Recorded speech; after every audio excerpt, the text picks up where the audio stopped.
Hey, this is Blastzone Mike, and I got Victor Miller on the phone. Some technical difficulties happened, but we're back. I hope everybody is still there. I hope people come in the room. Hope's going to put it on the wall. That way, you all that are looking to come in can come in.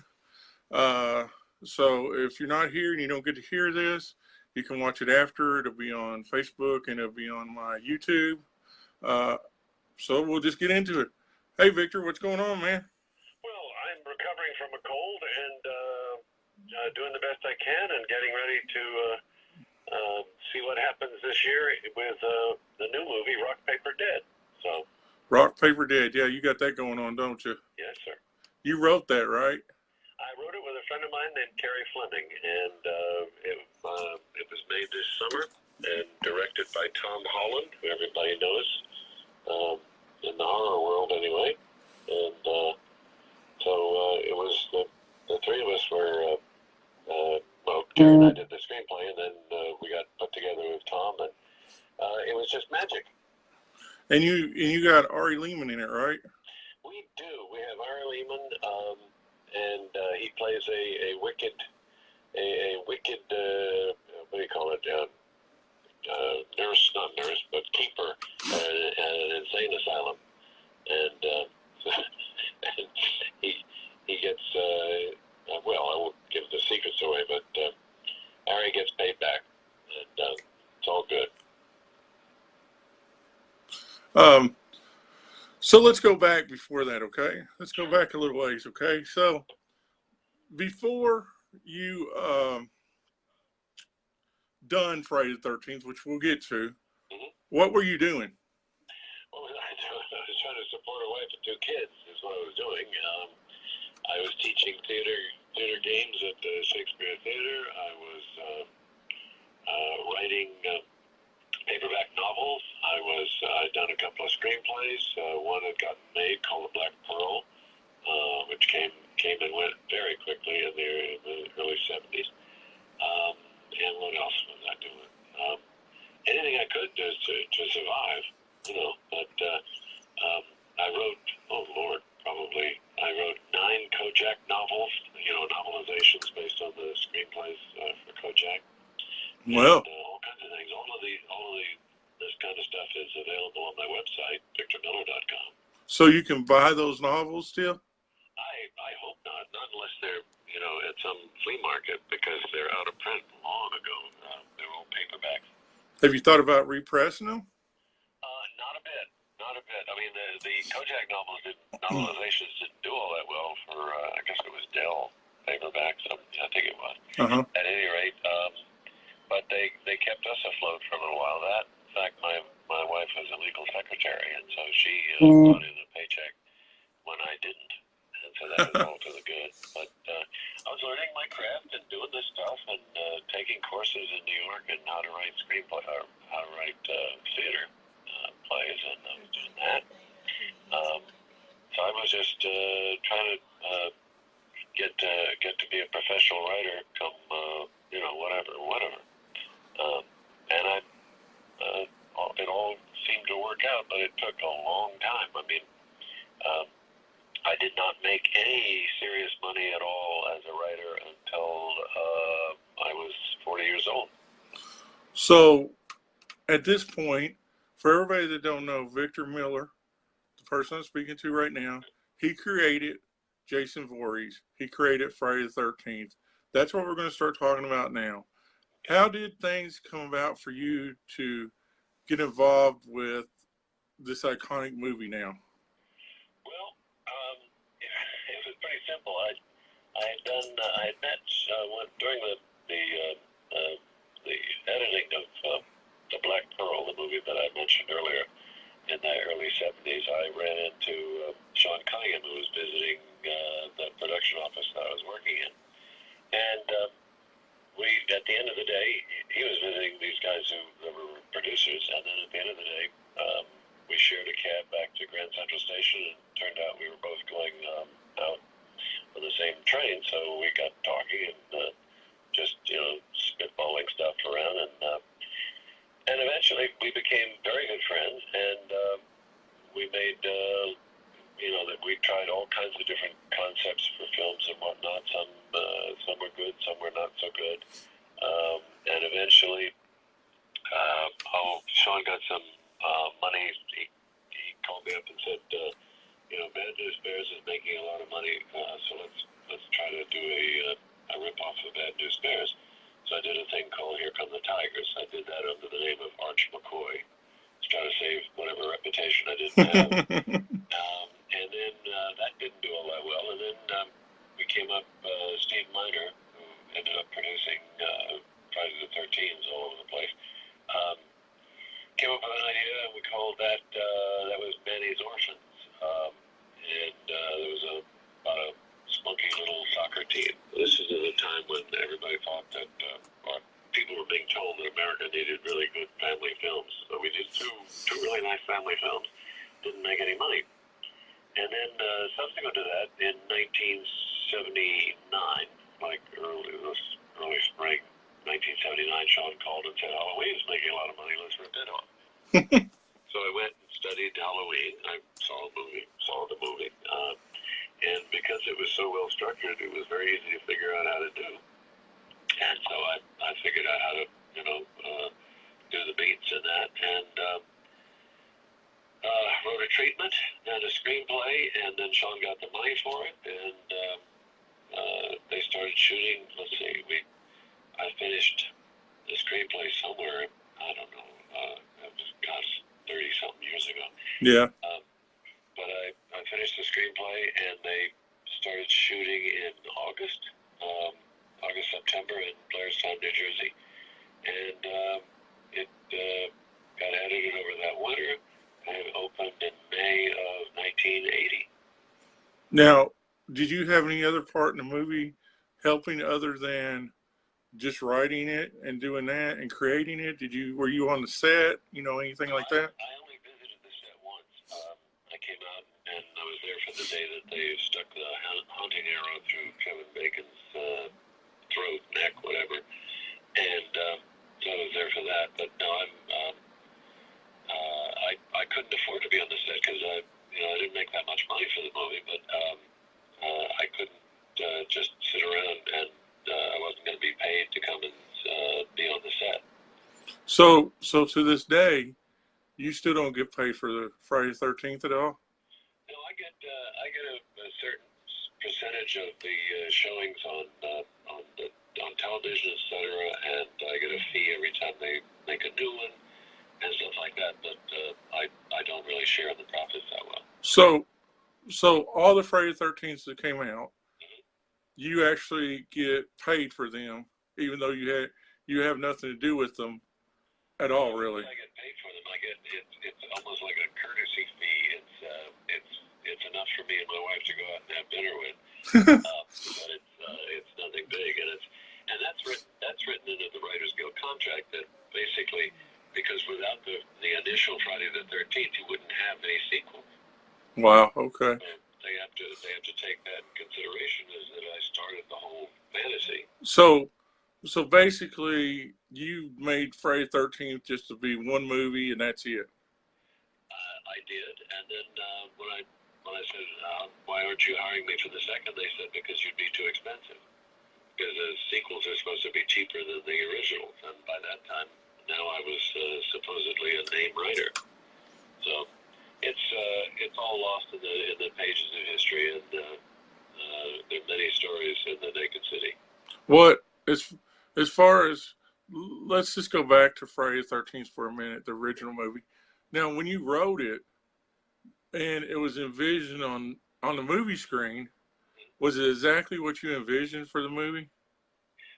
Pretty much, but I mean, it's hard to, it just, as in with Rock, Paper, Dead, I mean, I watched, because your screenplay is going to be interpreted by all kinds of people, and by all kinds of minds, and so the actors are going to have their input, and the producer and the director and the special effects people all have theirs, but it was exactly what I had in mind in terms of the structure of the story and the purpose of it, and why Mrs. Voorhees did what she did. Yeah, and as Friday the 13th goes, did you think that it would be as big of an iconic film as it is now? No way. No, because I've done those other two films before with Sean, and you know, they were seen and whatnot. And I had no thought that somehow this was going to become a major hit, and so that was that. But no, it came as a huge surprise, and then I became infamous in some ways because I remember, I guess it was the TV critic or the movie critic for the Today Show said on the show that Sean and I should be sent to prison for writing this movie, for making this movie, and so it was very controversial. That they thought it was anti-woman, and God knows they just threw the book at it, but that seemed to just sell more tickets. And you know, Michael Myers was before you, but you really set the bar high for every other horror movie that come out in that genre. Well, evidently, I certainly I did not have that in mind. I just thought, you know, this is a hit and run. We'd do this one movie, and maybe we could at least get our expenses back. But I had no idea that it was going to become the cult classic and everything else. But I think what I just undervalued was this sense of the magic of Mrs. Voorhees, this mother who was so upset at the maltreatment, the mistreatment of her son, that she killed people. And in many ways, I've learned after that by looking at it and by talking to a shrink once, the shrink said, "I can't believe you don't know why you made the villain this woman, this mother." And I said, "No," and she said, "Because Mrs. Voorhees was a mother you never had but always wanted." You know, because my mother would have said if I drowned, she would have said something like, you know, "I told you not to go swimming right after you had lunch." But Mrs. Voorhees said, "I'm going to kill the people who were supposed to be watching out for you." Let's fast forward to some years ago when I first met you in London, Kentucky, Sure. At the convention. That was your first convention, correct? The Lexington, Kentucky was no, yes. Not Lexington. In Lexington was my first convention ever. No, I'm talking about London, when you did the little convention in London, Kentucky, when you came in and you were sitting there and we were talking, and you were like asking me, do people really buy these pictures? Do people really do this? That was your first convention in London, correct? I don't know. We're talking ancient history. I thought my first convention was in Lexington, but if you tell me it wasn't, then it wasn't. Well, I'm not sure. I think that the London one was the first one that you did, because I remember us talking, and it was your first time ever knowing anything about conventions and stuff. Dead Winter Horror Fest. That's what it was called. I had never been invited to any, and which is the reason I didn't go to any. It just I had no knowledge of them, how they worked, whatever happened, and so whoever first called me, I said sure. Now you do conventions. How many do you do a year now, maybe? Zero. I got really tired. I hate air travel worse than I'd rather have a high colonic than travel by air. I just came back. The reason I got the cold that screwed me up today was, well, I can't say it definitively, but I flew to New York a couple of weeks ago, and JetBlue, I think, shared the air with me. So let's go back to after Friday the 13th. You started writing soap operas, right? Yeah, I did fairly well right after Friday the 13th. I got a contract with Columbia to make a horror movie or write one, and I did, and it got put into turnaround because the studios can't make horror movies as cheaply as independents can, and so what they end up sort of making contracts with guys who are hot, which is what I was for a little while, and then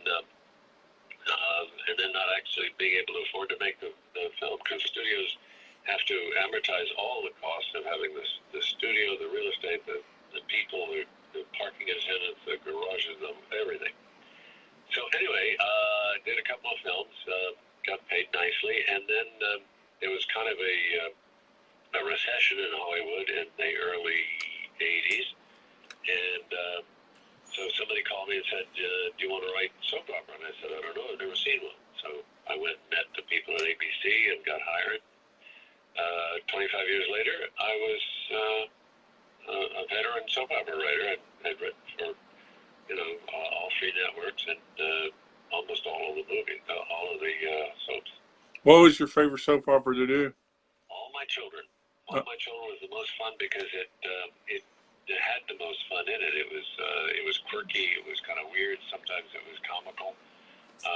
Sometimes tragical. Sometimes educational. And like we were the first soap opera on air in America to have a case of a character with AIDS.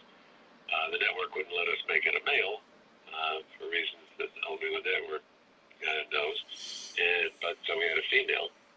Of course, she has to have gotten it from a off-camera male. But and so that was good. And working with Agnes Nixon was just an amazing gift. And so it was.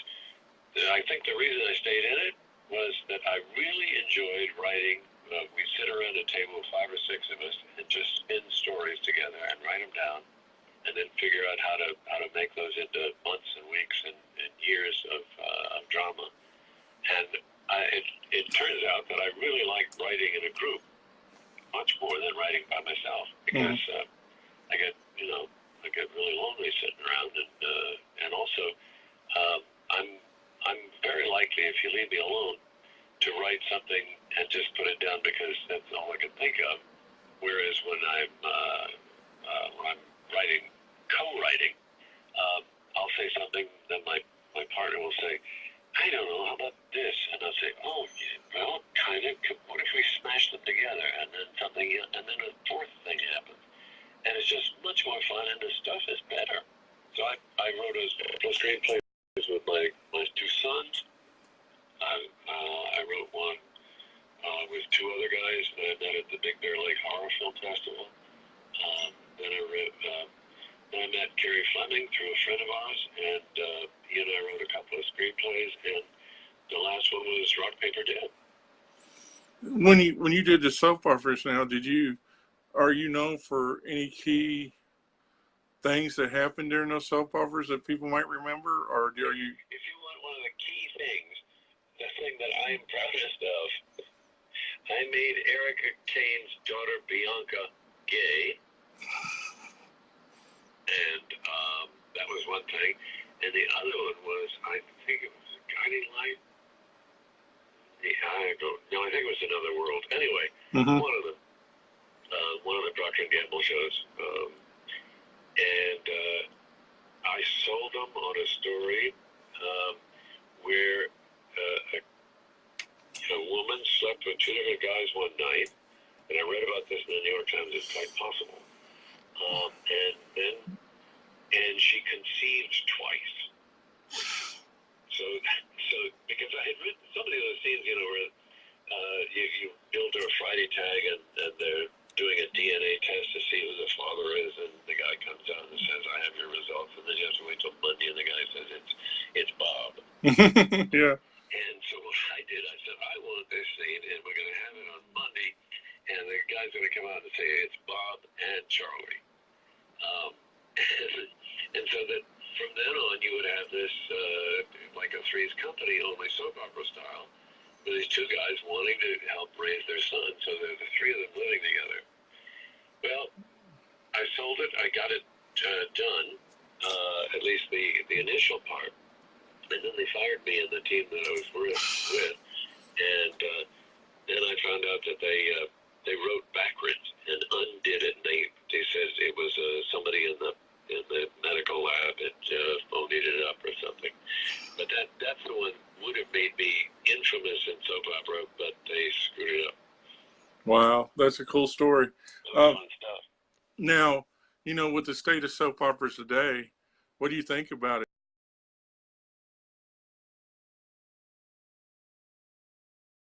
Or not? But I think, I mean, I used to like radio drama a lot, and that gave way to television, and the television I liked in the 50s gave way to the 60s, and so you got to go with it. But in truth, a lot of the bad stuff on television that's taking the place of soaps is strictly economic. It has nothing to do with quality or what the audience really would like. And it seems my theory that I've gotten from other people in the business is that when O.J. Simpson's trial started, we lost half our audience during daytime. Mm-hmm. To see real drama, real courtroom, people really did. And when O.J.'s trial was over, half didn't come back. And so, in many ways, the O.J. Simpson trial showed the networks that for very little money, they could get huge audiences, or if not huge, at least as large as soap opera. Now, you can't. Judge Judy is only one character, and that's all you have to pay in terms of a major salary. David Canary, we had Susan Lucci, we had all these people, and so the cost that plus the cost of storing the scenery in Manhattan or running it with the Teamsters in and out of Manhattan, so that you could do a changeover was just incredibly expensive.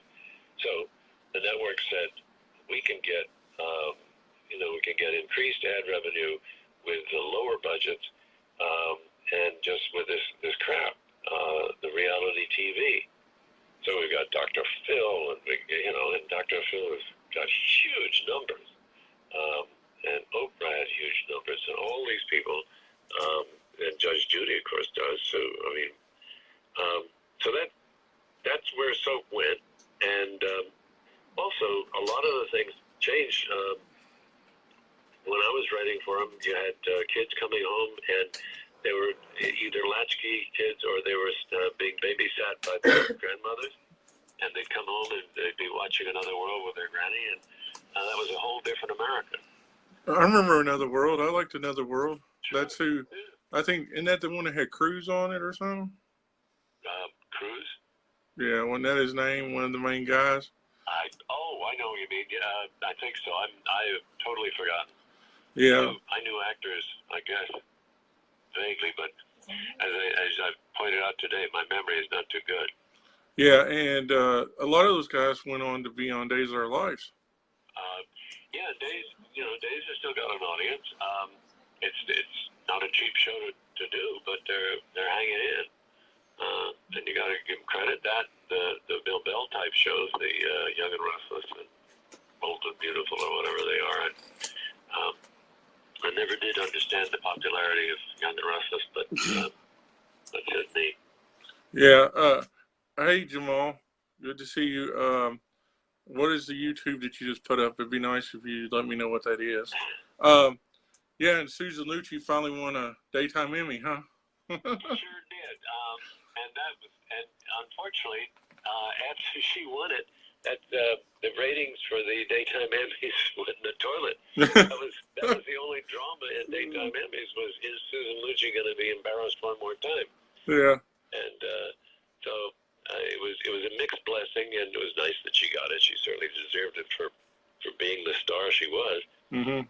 But it was a nutty business. One last question about soap operas. Yeah. Now, when they record a soap opera, well, two questions.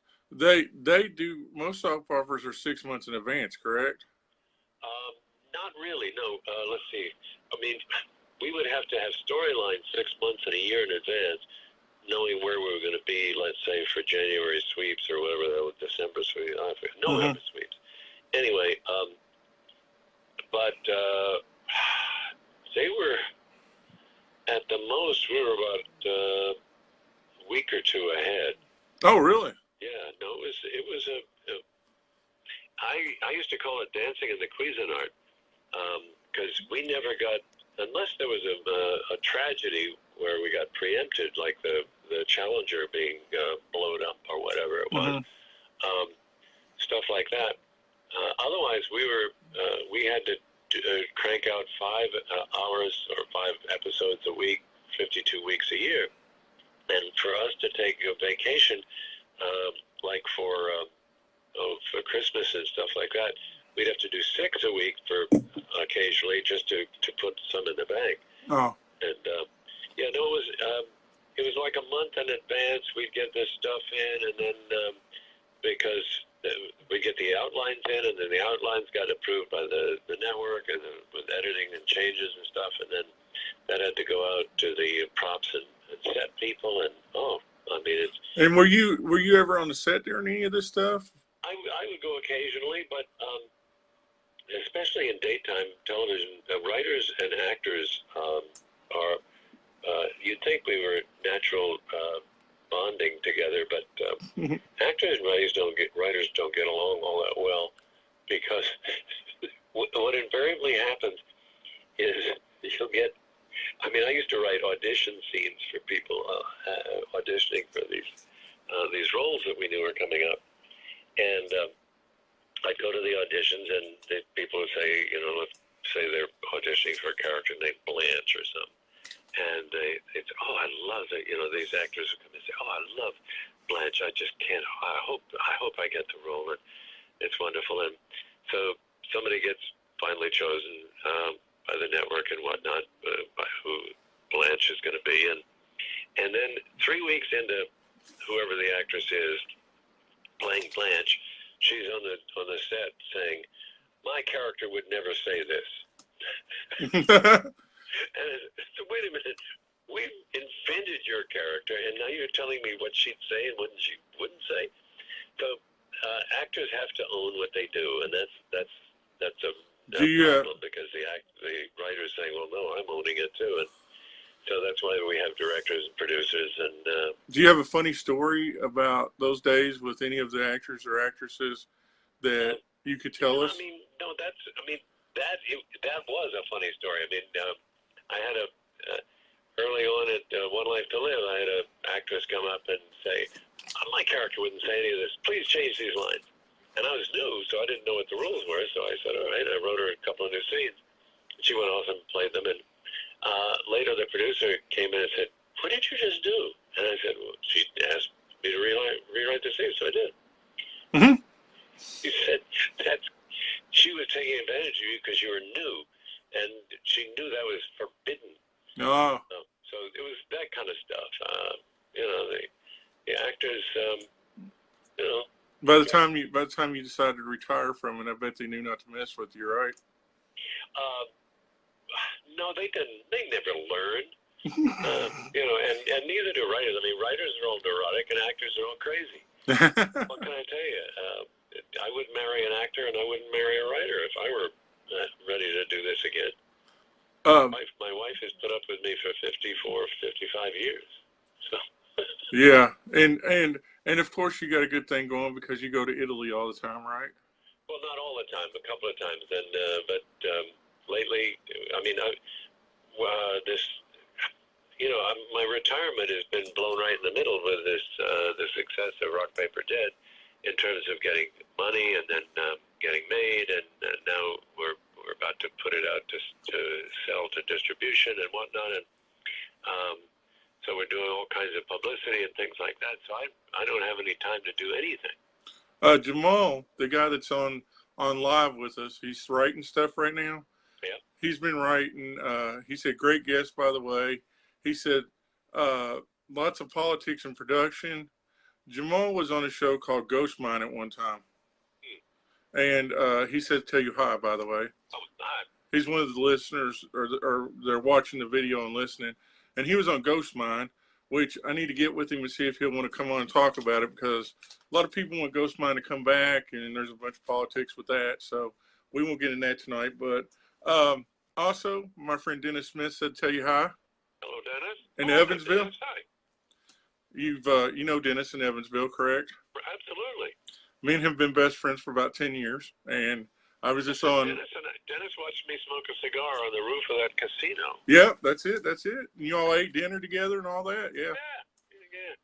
Yeah. Me and Dennis, you met him at the Dead Winter Horror Fest. That's where you met him at. Whatever you tell me. I mean, believe me, I've got grown sons who have to remind me of what has just happened. Hey, man, it's a you know what, you're a legend. You're an icon in what you've done.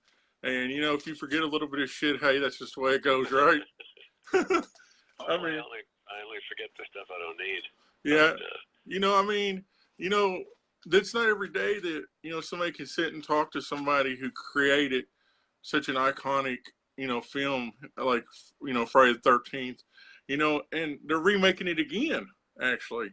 I know. And they're going to. They're up to whatever. They're fixing to remake it again, and they're also going to start making a new. I heard they're making a Freddy versus Jason versus Michael Myers too, sometime in 2018. So as long as people go out and buy the shit, they'll keep on making it. You know what I mean? How many angels can you get to dance on the head of a pin? I don't know. I mean, it's. Yeah, I mean it's one of those things. Hey, at least you get to go to dinner a couple of times, right? There you go. Yeah. Jamal said exactly. You said it right when you said what you said. Well, let's get to now and your new movie. Now, how did that all come about, and how did you?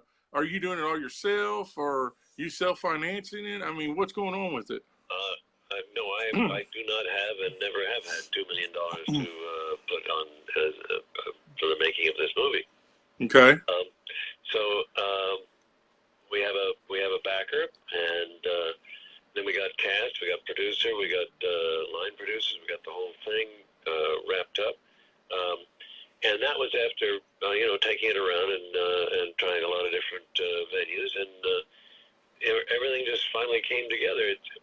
It's not who you know, it's who knows who you know. Yeah, exactly. I mean, it never happens the way you think it will, and somebody knows somebody else who knows somebody else and says, hey. And this one actually comes because a friend of mine who I met through the horror convention had heard that we were trying to sell a screenplay. I sent him a copy of the script. He sent it to a friend of his, and his friend of his knew somebody else, and the friend of his sent it to this other person. The other person ran with it. And next thing we know, 3 months later, we got $2 million, and we're off and running. Wow, cool. But, it was quite amazing, but it's never a simple thing like I'm going to walk over here to Columbia Pictures and I'll show them the screenplay, and they'll say, oh, good, fine, we'll make that. Nothing ever happens that way. So, with this new movie, can you tell us anything about it? Yeah, it's let's see. It's got Tatum O'Neal, Oscar winner. Oh wow, nice. We got Michael Madsen. Nice. Certainly famous for many horror works, and with Quentin Tarantino. And let's see. Oh, and Luke McFarlane is our star.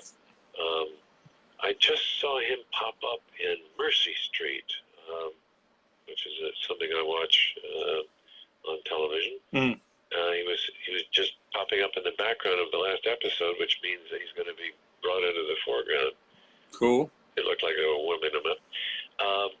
Good stuff, and of course Tom Holland I had never met, and I knew the Chucky movies and other things that he's done, and he's 3 years younger than I am. Oh, really? And we had, when I met him on the set, and beforehand in pre-production, we just were howling together because we're just two 70-something old guys, and we just hit it off because we both think absolutely crazily alike.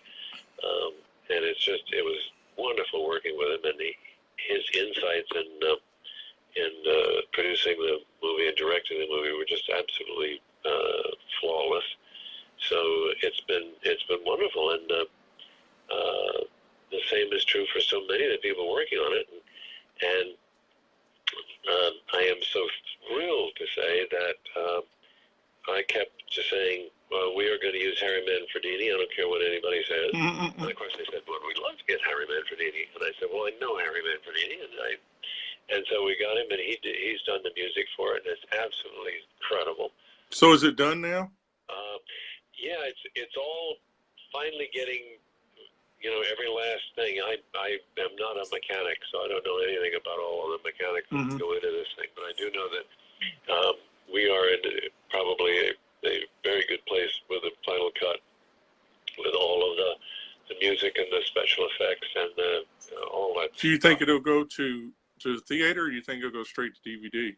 Oh, I don't know. It depends. I mean, because now what we're looking at is doing some word of mouth at Sundance, because we've got one of our producers going out there with Michael Madsen to do some publicity. And then, so the publicity is not so much to sell tickets, but to find a distributor. Are you all going out to South by Southwest in March too? No, I don't think so, but that remains to be seen, because I'm sitting here in Alameda, California, and they're all down in LA, and I have no idea. And I go where they tell me. Yeah, I understand that. So we'll all be looking for that. And is there any promotional stuff out yet, like posters or anything like that? Well, just last week I got emails from Amy and Carrie and everybody that we're getting an artist for the poster. And we've got, oh Lord, a trailer guy working, and hopefully, because we're looking for distribution, domestic and foreign, and we'll just see what comes along. So there's not a trailer yet, right? No, there's no trailer yet. And 2 days ago I got an email saying we're working on we're going to have a conference call soon about the website, because we don't, right now we have Facebook presence but no website. Jamal said, what about Netflix or Showtime? I guess those are all in the mix. I don't know. I mean, obviously it's let's say that the finished film, Rock Paper Dead, is the Virgin at the prom, and all of the eligible bachelors are there, and you just hope you get the best one. And the eligible bachelors are people with money, who want to distribute the movie and put some money into publicizing and all that kind of stuff. And you can range everything from, we'll take this and do worldwide and we'll open in 5,000 theaters, to, all right, well, we'll take a flyer on it, and you just hope you get the best possible deal to give it the best possible chance. So you think this year you might have a better idea of what's going to happen with it and all that, or you think it'll be next year still? Oh no, I think it's going to, if all signs are pointing the way I think they are, this will certainly be ready for distribution and premiering in like fall 2017. And also you might end up taking it on a convention thing, right? Do conventions and let people see screenings and all that. We'll do whatever it takes, because this is our people. Yeah, and last thing about the movie, is it go back to old school gory horror, or is it more psychological horror, or what is it? I'd say, because that's chat that Tom Holland and I were having all during the shooting of the movie, is that it's in terms of it's tension like Psycho, but it's gore like horror. And so I think it has the best of both, and you guys are gonna have to be the judge when you see it. But I think it's not just whack-a-mole horror. So I think because it's intelligent and fun and tricky, that it'll appeal to a much broader audience. It's not just looking, to count the number of bodies. And we have gorgeous women and things like that. Now, and I'll tell you, Carrie's in my confidence, and our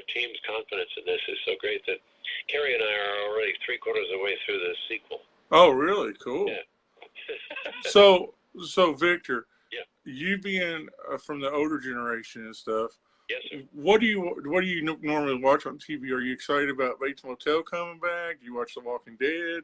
I mean, do you like horror? I mean, let's see. I tried the Bates Motel, but I'm such a Hitchcock fan, I couldn't do it. Mm-hmm. It's and The Walking Dead doesn't do it. I like the British comedy where The Walking Dead kept attacking the pub. That was yeah. I understand what you're saying. And to tell you the truth, I like good comedy better than horror.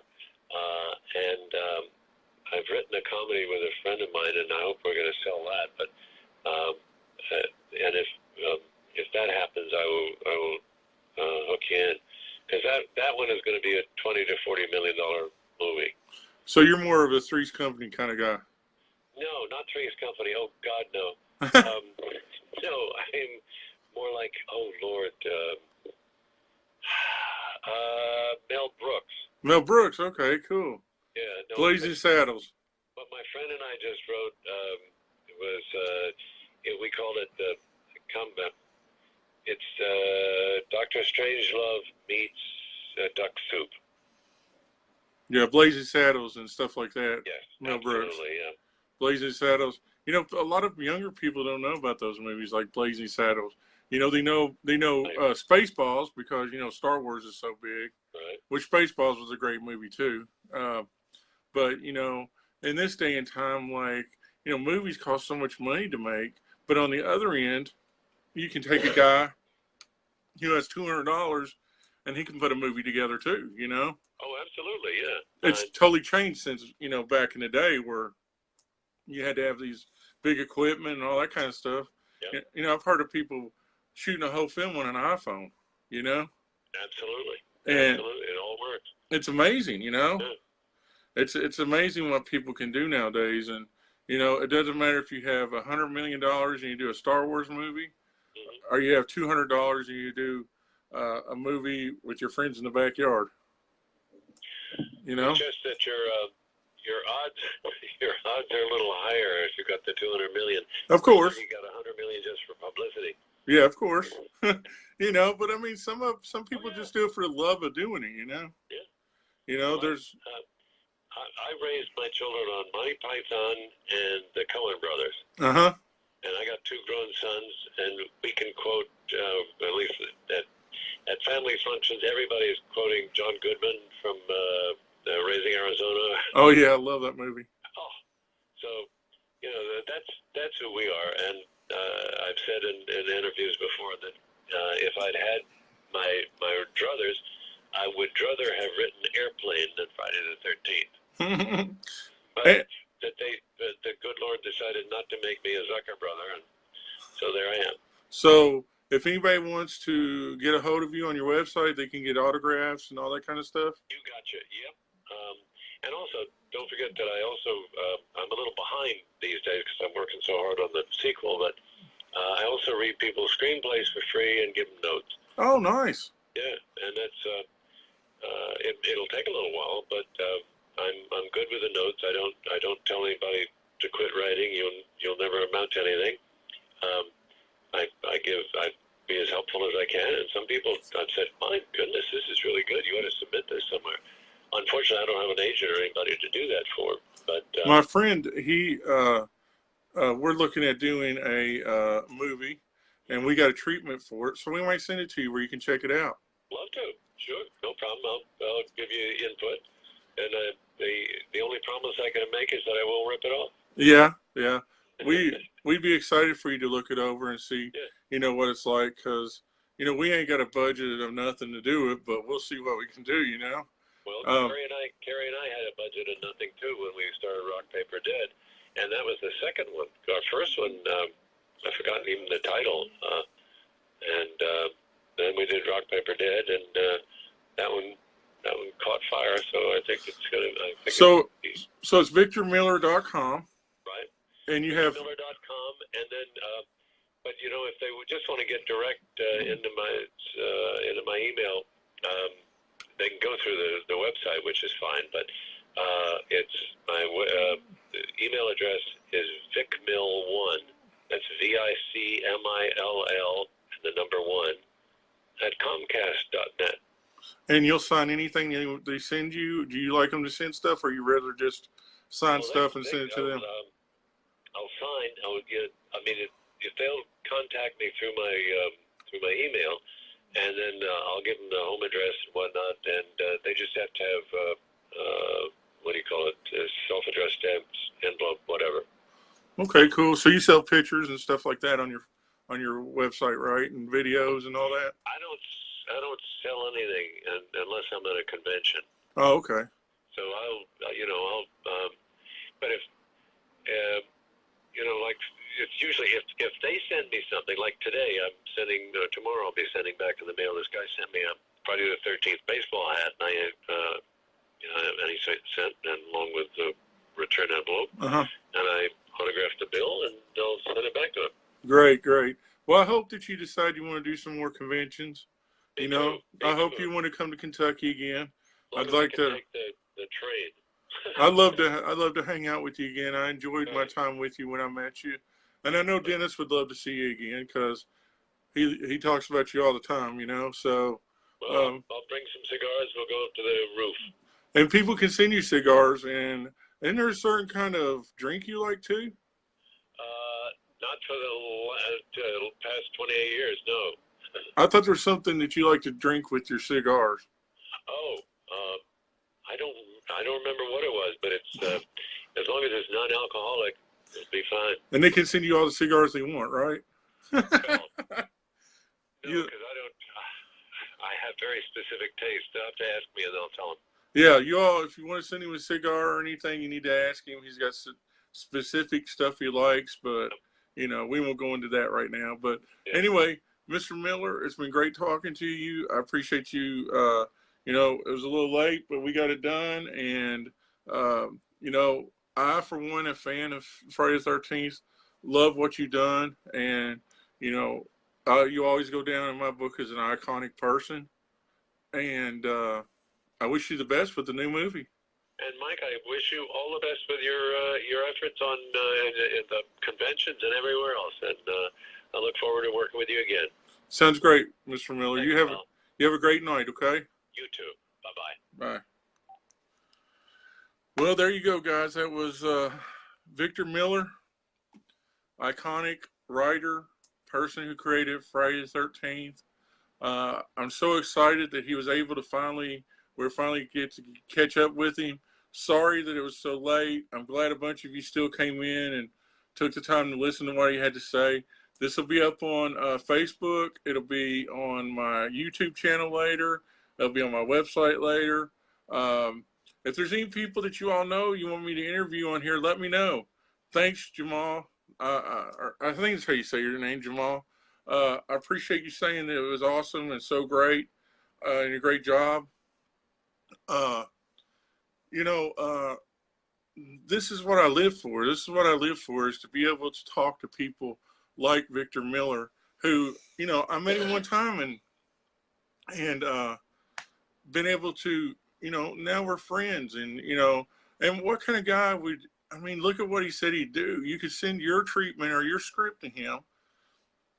He'd look it over and he'd give you ideas and tell you what was wrong and things like that.